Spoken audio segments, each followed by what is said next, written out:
हमारे इस YouTube channel के सेगमेंट फास्ट न्यूज में आप तमाम का इस्तकबाल है। इस वीडियो में आप देख सकते हैं कम मिनटों में बहुत ज्यादा खबरें। तो आइए शुरू करते हैं वीडियो को और देखते हैं आज की ताजा तरीन खबरें। साबिक एमएलसी का धमाकाखेज इंकिशाफ, 3 महीने में गिर जाएगी रेवंत रेड्डी हुकूमत। तेलंगाना की सियासत में हलचल मचाते हुए साबिक एमएलसी दिलीप कुमार ने चौंका देने वाला इंकिशाफ किया है। इनका कहना है कि रेवंत रेड्डी की क़यादत वाली कांग्रेस हुकूमत महज 3 महीने में जमीनबोस होने वाली है। दिलीप कुमार ने दावा किया है कि मंगोड़ू के कांग्रेस एमएलए कोमटिरेड्डी राजगोपाल रेड्डी के राब्ते में 30 से 40 कांग्रेस अरकान असेंबली है जो किसी भी वक्त हुकूमत का तख्ता उलट सकते हैं। उन्होंने तंजिया लहजे में कहा कि रेवंत रेड्डी के खजाने खाली हो चुके हैं, अब इनके लिए बेहतर यही है कि वो घर बैठकर अपनी कुर्सी के जवाल का इंतजार करें। सियासी हलकों में दिलीप कुमार के इस बयान से भौचाल आ गया है और ये सवाल उठने लगा है कि क्या वाकई कांग्रेस हुकूमत के दिन गिरे जा चुके हैं। कवायद की खिलाफ वर्जी, 3 दिनों में प्राइवेट ट्रैवल्स की 143 बसें जब्त। करनूल में पेश आए हादसे के बाद दोनों तेलुगु रियासतों में हुक्काम चौकस हो गए हैं। क़वानीन की खिलाफ वर्जी करते हुए चलाई जाने वाली प्राइवेट ट्रैवल्स की बसों के खिलाफ आरटीए ने सख्त कार्रवाई शुरू कर दी है।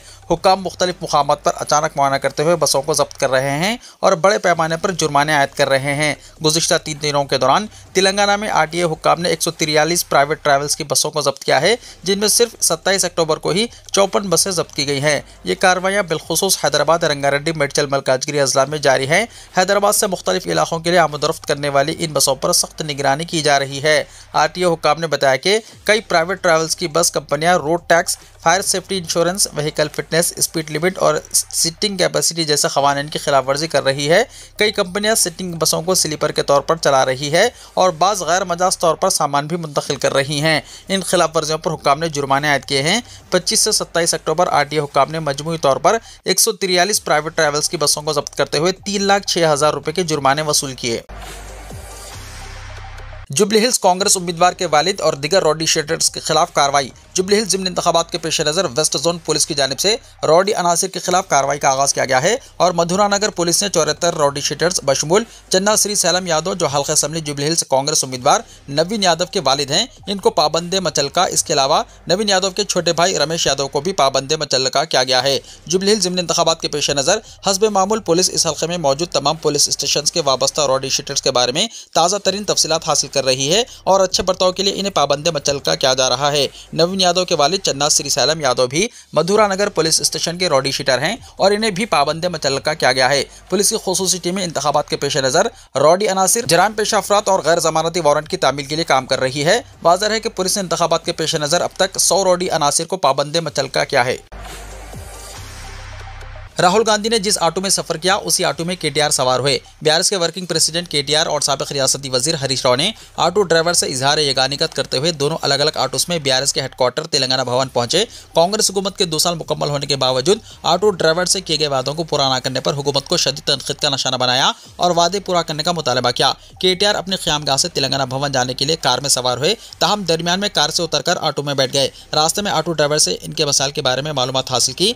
असेंबली इंतखाबात के दौरान जिस ऑटो में राहुल गांधी ने सफर किया था उसी ऑटो में केटीआर सवार हुए। ऑटो ड्राइवर मसरत अली ने केटीआर को बताया कि राहुल गांधी ने उनसे उस वक्त बहुत सारे सवाल किए थे। कांग्रेस हुकूमत तश्कील पाने के बाद ऑटो ड्राइवर्स की खिस्मत बदल देने का वादा किया था, मगर अभी तक कोई वादा पूरा नहीं किया गया। 2 साल पहले उनका अपना जाती ऑटो था, मसाइल के बाद उन्होंने अपना ऑटो फरोख्त कर दिया। अब किराए का ऑटो चलाते हुए अपने खानदान का पेट पाल रहा हूँ। केटीआर ने गुज़िश्ता 2 साल के दौरान खुद अपनी जान देने वाले 161 ऑटो ड्राइवर्स के अरकान खानदान को फीकस 10 लाख रुपए एक्स ग्रेशिया देने का हुकूमत से मुतालबा किया।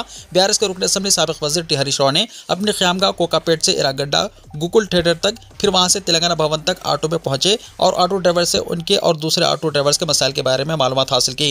उन्होंने कहा कि कांग्रेस पार्टी ने 2 साल पहले वादा किया था कि हुकूमत तश्कील देने पर ऑटो ड्राइवर्स को सालाना 12,000 रुपये का मुआवजा दिया जाएगा। 2 साल गुजर जाने के बाद हुकूमत ने अपना वादा पूरा नहीं किया। उन्होंने कहा कि हुकूमत ऑटो ड्राइवर्स को 1500 करोड़ रुपए बाकी है। हरीश राव ने कहा कि आरटीसी बसों में खवातीन को मुफ्त सफर करने की सहूलत फराहम करते हुए ऑटो ड्राइवर्स के पेट पर लात मारी गई है। केटी रामाराव की कोशिशों से खलीज में फंसे तेलंगाना के मजदूर की वतन वापसी। तेलंगाना के साबिक वजीर और बीआरएस के कारगुजार सदर तारक रामाराव की कोशिशों से खलीज में फंसे तेलंगाना के मजदूर की वतन वापसी हो पाई है। राजन्ना सिलसिला जिले के बिस्वापुर गांव से ताल्लुक रखने वाला बी गोरैया रोजगार के लिए 2 महीने पहले मस्कत गया था, ताहम एक एजेंट के धोखे में आकर वो मुश्किल में फंस गया। कंपनी के मालिक ने इसका पासपोर्ट जब्त कर लिया और मामूली तनख्वाह भी पूरी नहीं दी, जिसकी वजह से गोरैया मस्कत में बेयार व मददगार फंस गया। मायूसी के आलम में गोरैया ने एक सेल्फी वीडियो जारी करके इनको वतन वापस लाने की अपील की। ये वीडियो देखकर केटीआर हमारों ने फौरी रद्दबल जाहिर किया और 12 अक्टूबर को मस्कत में हिंदुस्तानी सिफारतखाने को एक लेटर रवाना किया। केटीआर ने गोरैया के पासपोर्ट की वापसी और इनके वतन लौटने के लिए माली इमदाद फराहम की, जबकि मस्कत में समाजी कारकुन शेख अहमद ने भी इनकी मदद की। पीर की सुबह गोरैया हैदराबाद एयरपोर्ट पहुंचा, जहां वो अपने अरकान खानदान से मिलकर जज्बाती हो गया। इसने तारक रामाराव से इजहार तशक्कुर किया। तेलंगाना की मार्केट में कई मशहूर ब्रांड्स के नकली इंजन ऑयल की फरोख्त। आजकल ज़्यादातर लोग अपनी ज़ाती गाड़ियों का इस्तेमाल कर रहे हैं। कोरोना के बाद इनका इस्तेमाल और भी बढ़ गया है। चाहे किसी काम के सिलसिले में बाहर जाना हो या किसी दूसरे इलाके का सफ़र करना हो, सबसे पहले जहन में आता है घर के सामने खड़ी बाइक या कार। अगर गाड़ी अच्छी हालत में हो तो बेहतर माइलेज के साथ कम पेट्रोल या डीजल खर्च करते हुए महफूज तरीके से मंजिल तक पहुँचा जा सकता है। गाड़ी को अच्छी हालत में रखने के लिए इंजन ऑयल को वक्तन फ़वक्तन तब्दील करना ज़रूरी है। मार्केट में कई मशहूर ब्रांड्स के इंजन ऑयल दस्तियाब हैं, लेकिन हालिया दिनों में मशहूर ब्रांड्स के नाम से नकली इंजन ऑयल मार्केट में फरोख्त हो रहे हैं। धोखेबाज असल ब्रांड के लेबल चिपका करके इन्हें बेच रहे हैं। इस तरह के धोखे के वाक़यात में तेजी से इजाफा हो रहा है। हैदराबाद में अब तकरीबन हर घर में बाइक और हर 10 में से 6 के पास कारें हैं। इन गाड़ियों में किसी किस्म की खराबी ना आए, इसके लिए बाकायदा सर्विस करवाना ज़रूरी है। मियारी इंजन ऑयल इस्तेमाल करना और इसे वक्त पर तब्दील करना ज़रूरी है, लेकिन अब नकली इंजन ऑयल भी फरोख्त हो रहे हैं। लोग कम कीमत में ब्रांड लेबल वाली नकली बोतलें खरीद कर धोखा खा रहे हैं। ऑटोमोबाइल माहिरीन का कहना है कि थोड़ी सी एहतियात बरत कर जाली ऑयल को पहचाना जा सकता है और नुकसान से बचा जा सकता है। पैकिंग और सीलिंग में फ़र्क पाया जाता है। गैर वाज़ेह हरूफ या नाक़िस प्रिंटिंग वाले लेबल होते हैं। ब्रांड, होलोग्राम, QR कोड और सील की जांच करें। कीमत आमतौर पर बहुत कम रखी जाती है। अगर रंग हल्का या केमिकल जैसी तेज़ बदबू आए तो ये नकली हो सकता है। अगर बोतल पर कंपनी का पता या तफसील ना हो तो शुबा करना चाहिए। इंजन ऑयल हमेशा काबिल भरोसा अफराद या मजाज डीलर से ही खरीदें। सिर्फ कम कीमत देखकर नकली तेल खरीदने से गाड़ी की कारकर्दगी मुतासिर हो सकती है। इस तरह का ऑयल इस्तेमाल करने से इंजन जल्द गर्म हो जाता है, जिससे आग लगने के इम्कानात भी बढ़ जाते हैं। हैदराबाद में नशे में धुत नौजवानों के बाइक पर खतरनाक करतब। हैदराबाद के शमशाबाद इलाके में चंद नौजवानों ने शराब के नशे में मोटरसाइकिल पर खतरनाक करतब दिखाते हुए दिगर मुसाफिरों में खौफ हिरास फैला दिया। इस वाक़े की वीडियो सोशल मीडिया पर तेजी के साथ वायरल हो गई। पुलिस ने CCTV फुटेज की मदद से इनकी शनाख्त का अमल शुरू कर दिया है। हालिया दिनों में हैदराबाद के मुख्तलिफ इलाकों में गांजा और शराब के नशे में नौजवानों की जानिब से इस तरह के वाक़यात में इजाफा देखा जा रहा है। तेलंगाना के करीमनगर जिले में तालिबात की इज्जत से खेलने वाला स्कूल अटेंडर गिरफ्तार। बातुर में खुफिया कैमरा नस्ब करने का शर्मनाक वाकया। तेलंगाना के जिले करीमनगर में एक शर्मनाक वाकया पेश आया। इत्तलात के मुताबिक गंगाधरा सरकारी स्कूल में अटेंडर याकूब ने लड़कियों के बातुर में खुफिया कैमरा नस्ब किया और वीडियोस रिकॉर्ड कर रहा था। जब तालिबात ने कैमरा देखकर शिकायत की तो पुलिस ने फौरी कार्रवाई करते हुए कैमरा जब्त कर लिया। याकूब मौके से फरार हो गया, ताहम पुलिस ने इसकी तलाश शुरू कर दी है। इसी दौरान अटेंडर याकूब के खिलाफ संगीन इल्जाम सामने आए हैं। इस पर इल्जाम है कि उसने तालिबात की तस्वीर से छेड़छाड़ करके इन्हें धमकाया और वीडियोस दिखाकर जिनसी तौर पर हिरासा किया। इस अफसोसनाक वाक़े पर बीजेपी कायदीन ने सख्त रद्दमल जाहिर करते हुए एहतजाज किया। मरकजी वजीर बंडी संजय कुमार ने वाक़े पर फौरी नोट लेते हुए करीमनगर के रूरल ACP से बातचीत की। पुलिस ने इत्तला दी है कि मुल्जिम याकूब को गिरफ्तार कर लिया गया है। बंडी संजय ने पुलिस को हिदायत दी है कि मामले की मुकम्मल और शफाफ तहकीकात की जाए और मुल्जिम के कब्जे से तमाम वीडियोस और दिगर शवाहिद जब्त किए जाएँ। इंदिरम्मा इमकाना स्कीम रकम की अदायगी के तरीके में मामूली तब्दीली। वज़ीर माल P श्रीनिवास रेड्डी ने ऐलान किया है कि इंदिरम्मा इमकाना स्कीम के तहत मकानात की तामीर के लिए किस्तवार यानी इंस्टॉलमेंट के तौर पर जारी की जाने वाली रकम की अदायगी के तरीक़ेकार में मामूली तब्दीलियाँ की जा रही है। उन्होंने वजाहत की है कि मकानात की तामीर में कौमी दही रोज़गार ज़मानती स्कीम के तहत इनफरादी बैतुल खला की तामीर के कामों के लिए मरकज़ ने मंजूरी दी है, जिसकी वजह से ये तब्दीलियाँ नागुज़िर हो गई हैं। वज़ीर माल ने एक बयान में कहा कि फ़िलहाल इंदिरम्मा इमकाना स्कीम के तहत घरों की तामीर के पहले और दूसरे मरहले की तकमील के बाद इस्तिफ़ादा कुनंदगान के खातों में 1 लाख रुपये जमा कराए जा रहे हैं। उन्होंने मज़ीद कहा कि बाकी रकम आइंदा मराहिल में खातों में मुंतकिल की जाएगी। तेलंगाना में बारिश से किसान परेशान, धान की खरीदारी में मुश्किलात। तेलंगाना में हालिया दिनों में होने वाली बिना मौसम बारिश ने किसानों के लिए मुश्किलात खड़ी कर दी है। चंद रोज पहले हुई बारिश से खड़ी फसलें तबाह हो गई और अब ताज़ा बारिश ने कटाई के बाद खुश्क होने के लिए रखी गई धान की बोरियों को भी तर कर दिया है। गुज़िश्ता 10 दिनों से धान की कटाई जारी है और किसान अपनी पैदावार को खरीदारी मराकज़ तक पहुँचा रहे हैं। तहम इन मराकज़ में मुनासिब इंतजाम न होने की वजह से किसान सख्त परेशानी का सामना कर रहे हैं। गिली धान में नमी की शरह ज़्यादा होने की वजह से मरकज़ के मुंतज़िमीन इसे तोलने से इनकार कर रहे हैं। वो साफ तौर पर कह रहे हैं कि सिर्फ मुकम्मल खुश्क धान ही खरीदी जाएगी। मुसलसल बारिश की वजह से धान में नमी बरकरार रहने से किसान मजबूरन अपनी पैदावार निजी ताजिरों को कम दामों में फरोख्त कर रहे हैं। किसानों का कहना है कि अगरचे कीमत कम है लेकिन कम अज़ कम ताखिर या वजन के मसाइल का सामना नहीं करना पड़ता। इस सीज़न में रियासत में 159 लाख मीट्रिक टन धान की पैदावार मुतवक्को है, जबकि हुकूमत ने 80 लाख मीट्रिक टन खरीदारी का हदफ मुकर्रर किया है। लेकिन मौजूदा हालात में सरकारी खरीदारी मराकज़ पर सुस्त रवि की वजह से किसानों की तवज्जो निजी खरीदारों की तरफ मुंतकिल दाखिल हो रही है, जिससे हुकूमत के लिए अपने मुकर्रर हदफ तक पहुंचना मुश्किल होता जा रहा है। हुकूमत ने खरीदारी मराकिज़ को PACS के जरिए चलाने का इंतजाम किया है, मगर अगर मौजूदा रफ्तार बरकरार रही तो कई किसान सरकारी निज़ाम से मुंह मोड़ सकते हैं। सदर तेलंगाना जागृति के कविता की आसिफ से मुलाकात। सदर तेलंगाना जागृति के कविता ने कल निजामाबाद के नेहरू नगर पहुंचकर आसिफ से मुलाकात की और बहादुरी की सताइश की। वाज़ेह है कि हाल ही में रॉडी शीटर रियाज को पकड़ने की कार्रवाई के दौरान आसिफ ने जुर्रतमंदी का मुजाहरा किया था और इस दौरान चाकू के हमले में आसिफ जख्मी भी हुए थे। कविता ने आसिफ की खैरियत दरियाफ्त की और वाक़े से मुतल्लिक़ तफसीलात हासिल की। उन्होंने कहा कि आसिफ ने रॉडी शीटर रियाज की गिरफ्तारी के दौरान जिस हौसला, बहादुरी और जुर्रतमंदी का मुजाहरा किया है वो काबिल तहसीन और सताइश है। सदर तेलंगाना जागृति ने कहा कि आसिफ जैसे नौजवान समाज के लिए मिसाली हीरो हैं। अवाम के तहफ़्फ़ुज़ और कानून की हुक्मरानी के लिए आसिफ ने अपनी जान की भी परवाह नहीं की। उन्होंने आसिफ की जल्द सेहतयाबी के लिए नेक तवक्कुआत वाबस्ता की और आसिफ के अहल खाना को भी हौसला दिया। कविता ने रियासती पुलिस और इंतजामिया से अपील की है कि वो आसिफ के जज्बे खिदमत और जुर्रतमंदी को तस्लीम करते हुए इन्हें मुनासिब सरकारी एजाज़ और इमदाद फराहम करे, ताकि ऐसे नौजवानों की हौसला अफजाई हो और दूसरों को भी अज़्म और हौसला और बहादुरी की तहरीक मिले।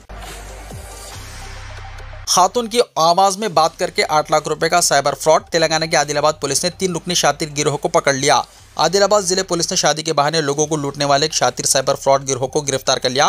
पुलिस ने इनके कब्जे से 1,50,000 रुपए नकदी और 3 मोबाइल फोन जब्त किए। मुलजिमिन ने एक शख्स को खातून बनकर फोन पर बातचीत करते हुए 8 लाख रुपए का चूना लगाया था। DSP LG1 रेड्डी ने 1 टाउन पुलिस स्टेशन में प्रेस कॉन्फ्रेंस से खिताब करते हुए बताया कि मुतासरा M लक्ष्मीकांत साकिन आदिलाबाद टाउन ने ऑनलाइन शादी के लिए यूट्यूब और दीगर प्लेटफॉर्म्स पर तलाश शुरू की थी। इस दौरान इसे कृष्ण वेनी नामी फर्जी खातून से रब्ता हुआ, जो दरअसल मालूद मंजी 21 साला नामी नौजवान था। वो औरत की आवाज़ में बात करके मुतासरीन को धोखा देता था। मुलजिम ने बताया कि ये कहकर झांसा दिया गया कि वो एक दौलतमंद खातून है जिसकी जायदाद अदालत में फंसी हुई है और वकील की फीस के लिए रकम दरकार है। मुतासरा इस फरेब में आकर किस्तों में 8 लाख रुपए अदा कर बैठा। 1930 साइबर पोर्टल पर दर्ज शिकायत के बाद जिले SP अखिल महाजन IPS की खुसूसी हिदायत पर एक पुलिस टीम तश्कील दी गई। टीम ने सूर्यापेट जिले के मुख्तलिफ मुकामात पर धावे करते हुए तीनों मुलजिमिन मालूद मंजी उर्फ कृष्ण वेनी 21 साला, बोकैया गणेश 19 साला और रूपनाथ श्रावण कुमार 18 सालों को गिरफ्तार कर लिया। ये तीनों रामचंद्रपुरम तांडा मठपल्ली मंडल जिले सूर्यापेट के रहने वाले हैं। DSP ने बताया कि ये गिरोह औरत की आवाज़ में बात करके शादी के बहाने रकम ऐंठने में माहिर था। आखिर में DSP ने आवाम से अपील की है कि वो ऐसे ऑनलाइन धोखेबाजों से होशियार रहें और किसी भी मुश्तबा सरगर्मी की इत्तला फौरी तौर पर हेल्पलाइन 1930 या करीबी पुलिस स्टेशन को दें। अखिलती नौजवानों के लिए मुफ्त हुनरमंदी तरबियती प्रोग्राम। ज़िलाई ओहदेदार महकमा अखिलती बहबूद रंगारेड्डी के नवीन कुमार रेड्डी ने बताया कि तेलंगाना अखिलती मालियाती कॉरपोरेशन के तहत training employment and placement program scheme के जरिए अखिलती बरादरियों यानी मुसलमान, सिख, जैन, बुद्ध मत, पारसी से ताल्लुक़ रखने वाले ख़वानदार बेरोज़गार नौजवानों को खलील मुद्दती हुनरमंदी की मुफ्त तरबियत फराहम की जा रही है। ये तरबियत NSDC से इल्हाक़ शुदा इदारों के ज़रिए दी जाएगी ताकि उम्मीदवारों को बेहतर रोज़गार के मौक़े या खुद रोज़गारी के इम्कानात हासिल हों। इस ज़िम्मन में NSDC से मंजूर शुदा सरकारी और प्राइवेट तरबियती इदारों से तजावीज़ तलब की जा रही है। तजावीज़ जमा करने की आखिरी तारीख 6 नवंबर मुकर्रर की गई है। मोन्था तूफान, कई अजला में बारिश की पेशकाशी। मोन्था तूफान के असर से रियासत के कई अजला में आइंदा 4 दिनों तक शदीद से शदीद तरीन बारिश की पेशकाशी की गई है। इस सिलसिले में हैदराबाद के महकमे मौसमियात ने बाज़ अजला के लिए येलो और ऑरेंज अलर्ट जारी किया है। पीर को अजला नलगुंडा, सूर्यापेट, महबूबाबाद, नागर कर्नूल के चंद मुकामात पर शदीद बारिश हुई, जबकि अजला आदिलाबाद, आसिफाबाद, मंचरियाल, निर्मल, निजामाबाद, भोपालपल्ली, मुलक, कुत्तागुड़म, खम्मम, नलगुंडा, सूर्यापेट, महबूबाबाद, वरंगल, हनमकुंडा, रंगारेड्डी, हैदराबाद, मलकाजगिरी, विकाराबाद, महबूबनगर, नागर कर्नूल, वनपरतरी, नारायणपेट, गदवाल में चंद एक मुकामात पर बारिश की इत्तला है। मंगल को अजला, पेद्दापल्ली, भोपालपल्ली और मुलक में शदीद से शदीद तरीन बारिश के इम्कानात बताए गए हैं। इन अजला के लिए ऑरेंज अलर्ट जारी किया गया है, जबकि अजला निर्मल, निजामाबाद, कुत्तागुड़म, खम्मम, नलगुंडा, सूर्यापेट, महबूबाबाद, वरंगल, हनमकुंडा, भोंगीर, विकाराबाद, संगारेड्डी, मेदक, कामरेड्डी और नागर कर्नूल में कहीं कहीं शदीद बारिश की पेशकाशी की गई है। चहारशंबे को अजला, आदिलाबाद, आसिफाबाद, भोपालपल्ली और मुलक में कहीं कहीं शदीद से शदीद तरीन बारिश हो सकती है, जबकि अजला, मंचरियाल, निर्मल और महबूबाबाद, कुत्तागुड़म में भी शदीद बारिश के इम्कानात बताए गए हैं। इसी तरह जुमेरात और जुमे को चंद अजला में गरज चमक के साथ बारिश के इम्कानात बताए गए। मोन्था का मतलब खुशबूदार फल या खूबसूरत फूल। खलीज बंगाल में बने समुद्री तूफान मोन्था के नाम के बारे में दिलचस्प मालूमात सामने आई हैं। ये नाम थाईलैंड की जानिब से दिया गया है और थाई ज़बान में मोन्था का मतलब खुशबूदार फल या खूबसूरत फूल होता है। महकमे मौसमियात के मुताबिक शुमाली बहरे हिंद में बनने वाले तूफानों के नाम आलमी मौसमियाती इदारे और एसिकी पैनल ऑन ट्रॉपिकल साइक्लोन्स की फहरिस्त के मुताबिक रखे जाते हैं। इस फहरिस्त में शामिल तमाम नाम ऐसे होते हैं जो तलफ़्फ़ुज़ में आसान, सकाफती तौर पर गैर जानिबदार और मुनफरिद हों। मोंथा तूफान, आंध्रा और तमिलनाडु में बारिश, आज मजीद शिद्दत अख्तियार करेगा, मोदी की नायडू से बातचीत। तूफान मोंथा के समंदर को पार करने का अमल आंध्रा साहिल के करीब शुरू हो चुका है। रियासती डिजास्टर मैनेजमेंट अथॉरिटी के मैनेजिंग डायरेक्टर प्रकाश जैन ने पीर को ये बात बताई। साहिली अजला में शदीद बारिश हो रही है और सख्त आंधियां चल रही हैं। जैन ने एक एलामिया में कहा कि तूफान शुरू हो चुका है। साहिली अजला में तेज हवाओं के साथ बारिश हो रही है और ये तूफान मजीद शिद्दत अख्तियार कर सकता है। जैन ने बताया कि तूफान गुज़िश्ता 6 घंटों में 18 किलोमीटर फी घंटे की रफ्तार से आगे बढ़ा है। वो विशाखापट्टनम के साहिल से 560 किलोमीटर दूर है और तवक्को है कि मंगल की सुबह तक शदीद समंदरी तूफान में तब्दील होगा। उन्होंने बताया कि तूफान 28 अक्टूबर की शाम या रात शदीद समंदरी तूफान की हैसियत से काकीनाडा के करीब आंध्र प्रदेश के साहिल से टकराएगा। एनटीआर जिले के कलेक्टर जी लक्ष्मी शाह ने पीटीआई वीडियोस को बताया कि तमाम महकमे चौकस हैं और हम तालमेल के जरिए काम कर रहे हैं। इस दौरान शुमाली तमिलनाडु के 4 अजला बशमूल रियासती दारुल हुकूमत में शदीद बारिश हो रही है। आंध्र प्रदेश के चीफ मिनिस्टर चंद्रबाबू नायडू ने पीर को कहा कि वज़ीर-ए-आज़म नरेंद्र मोदी ने रियासत को तूफान मोंथा से निपटने में मरकजी मदद का यकीन दिलाया है। चीफ मिनिस्टर ने कहा कि वज़ीर-ए-आज़म मोदी ने आज सुबह इन्हें फ़ोन करते हुए तूफान की शिद्दत और एहतियाती इक़दाम के बारे में दरियाफ्त किया। सरकारी नोटिफिकेशन के मुताबिक चीफ मिनिस्टर ने वज़ीर-ए-आज़म को रियासती हुकूमत की जानिब से किए जाने वाले राहत और एहतियाती इक़दाम के बारे में ब्रीफिंग दी। वज़ीर-ए-आज़म ने इसके जवाब में मरकज की जानिब से तमाम ज़रूरी मदद का तयक़्क़ुन दिया। पूरे मुल्क में तकरीबन 8000 ऐसे स्कूल्स हैं जहां एक भी स्टूडेंट नहीं, फिर भी 20,817 टीचर्स बहाल, रिपोर्ट में हुआ इंकिशाफ। मुल्क के तालीमी निज़ाम के मुताल्लिक़ एक तशवीशनाक और हैरान करने वाली रिपोर्ट सामने आई है। वज़ारत तालीम की जानिब से हाल ही में जारी UDISE के रिपोर्ट के मुताबिक हिंदुस्तान में तकरीबन 7,993 ऐसे स्कूल्स हैं जहाँ तालीमी साल 2024-25 में एक भी स्टूडेंट का दाखिला नहीं हुआ, यानी कि ये तमाम स्कूल मुकम्मल तौर से खाली हैं। इसके बावजूद वहाँ 20,817 टीचर्स बहाल हैं। रिपोर्ट के मुताबिक मुल्क में सबसे ज़्यादा जीरो एनरोलमेंट वाले स्कूल मगरबी बंगाल में हैं। यहाँ 3,812 स्कूलों में एक भी स्टूडेंट नहीं है, फिर भी 17,965 टीचर्स इन स्कूलों में काम कर रहे हैं। मगरबी बंगाल के बाद तेलंगाना दूसरे मुकाम पर है जहाँ 2,245 खाली स्कूल हैं जिसमें 1,016 टीचर्स हैं। तीसरे मुकाम पर मध्य प्रदेश है जहाँ 463 स्कूल हैं जिनमें एक भी स्टूडेंट नहीं है, लेकिन 223 टीचर्स तैनात हैं। उत्तर प्रदेश में अभी 81 स्कूल इसी फहरिस्त में शामिल हैं। वाज़ेह है कि मज़कूरा सूरत हाल से निपटने के लिए कई रियासतों ने अब स्कूल को जम करना शुरू कर दिया है, यानी जिन स्कूलों में तलबा की तादाद बहुत कम है या बिल्कुल नहीं है, इन्हें करीब के स्कूलों में जम कर दिया जा रहा है। इसका मकसद है कि टीचर्स और वसाइल का बेहतर तौर से इस्तेमाल करना ताकि सरकारी अखराजात ज़ाया ना हो। दूसरी जानिब वज़ारत तालीम के एक सीनियर अफसर ने कहा कि स्कूली तालीम रियासत का मौजू है। तमाम रियासतों को मशवरा दिया गया है कि वो जीरो एनरोलमेंट वाले स्कूलों को जम करें ताकि अमले और वसाइल का सही इस्तेमाल हो सके। यूपी और बंगाल समेत 12 रियासतों में आज से SIR पर अमलावरी। इलेक्शन कमीशन ऑफ इंडिया ने उत्तर प्रदेश और मगरबी बंगाल समेत 12 रियासतों में आज से SIR का अमल शुरू करने से मुताल्लिक ऐलान कर दिया है। Chief election commissioner Gyanesh Kumar ने आज प्रेस कॉन्फ्रेंस में इससे मुताल्लिक जानकारी दी और कहा कि जिन 12 रियासतों में SIR का अमल मंगल 28 अक्टूबर से शुरू होगा, वहाँ की वोटर लिस्ट आज रात फ्रीज हो जाएगी। हिंदुस्तान के chief election commissioner Gyanesh Kumar ने पीर को मुल्क में इंतखाबी फहरिस्तों की खुसूसी गहरी नजरसानी यानी SIR के दूसरे मरहले का ऐलान किया है। उन्होंने कहा कि SIR मश्क दूसरे मरहले में 12 रियासतों में की जाएगी। इलेक्शन कमीशन ने वाज़ेह किया है कि इस अमल का मकसद अहल वोटर्स को फहरिस्त में शामिल करना और इंतखाबी फहरिस्तों से नाअहल वोटर्स को निकालना है। चीफ इलेक्शन कमिश्नर ने नोट किया कि मुल्क में आखिरी स्पेशल इंसेंटिव रिवीजन यानी SIR 21 साल पहले की गई थी। तब्दीली अब जरूरी है। इलेक्शन कमीशन ने बताया कि BLO हर घर का 3 बार दौरा करेंगे। इस दौरान वो वोटर से मिलेंगे और फहरिस्त में इनके नामों की तस्दीक करेंगे। इन्हें वोटर लिस्ट में अपना नाम शामिल करने का फॉर्म देंगे। वो लोग जो दिन में घर से बाहर रहते हैं या दफ्तर जाते हैं, ये लोग अपने नाम ऑनलाइन शामिल कर सकेंगे। नई वोटर लिस्ट में अपना नाम शामिल करवाने के लिए पहले मरहले में वोटर्स को कोई दस्तावेज फराहम करने की जरूरत नहीं होगी। इन्हें सिर्फ ये बताना होगा कि साल 2003 की वोटर लिस्ट में इनका नाम था या नहीं, और अगर इनका नाम नहीं था तो इनके वालिदैन का नाम था। इलेक्शन कमीशन की वेबसाइट पर तमाम रियासतों की 2003 की वोटर लिस्ट देखी जा सकती है। CEC ने ऐलान किया है कि SIR के दूसरे मरहले के लिए पोलिंग एहलकारों की तरबियत मंगल से शुरू होगी। ज्ञानेश कुमार ने कहा कि तमाम चीफ इलेक्टोरल अफसरान और डिस्ट्रिक्ट इलेक्टोरल अफसरान को 4 शब्बे तक सियासी जमातों से मुलाकात करने और SIR के अमल के बारे में तफसीलात बताने की हिदायत दी गई है। पोलिंग बूथ की तादाद भी तब्दील की जाएगी। इलेक्शन कमीशन ने वाज़ेह किया है कि अब कोई एक बूथ 1000 से ज़्यादा वोटर्स को नहीं रख सकता। नतीजतन पोलिंग बूथों की तादाद में भी खुसूसी नजरसानी के बाद तब्दीली की जाएगी ताकि कहीं भी वोटर्स का हुजूम ना हो। Chief election commissioner Gyanesh Kumar ने अंडमान और निकोबार, छत्तीसगढ़, गोवा, गुजरात, केरला, लक्षद्वीप, मध्य प्रदेश, पुडुचेरी, राजस्थान, तमिलनाडु, उत्तर प्रदेश और मगरबी बंगाल में SIR का ऐलान किया है। उन्होंने वाज़ेह किया है कि तमाम अहल वोटर्स को SIR में शामिल किया जाएगा और नाअहल वोटर्स को फहरिस्त से निकाल दिया जाएगा। इस हवाले से कई मीटिंग्स हो चुकी हैं जिसमें यह फैसला हुआ है। उन्होंने कहा कि जाली वोटर्स को रोकने के लिए इंतखाबात से पहले SIR का इनेकाद बहुत ज़रूरी है।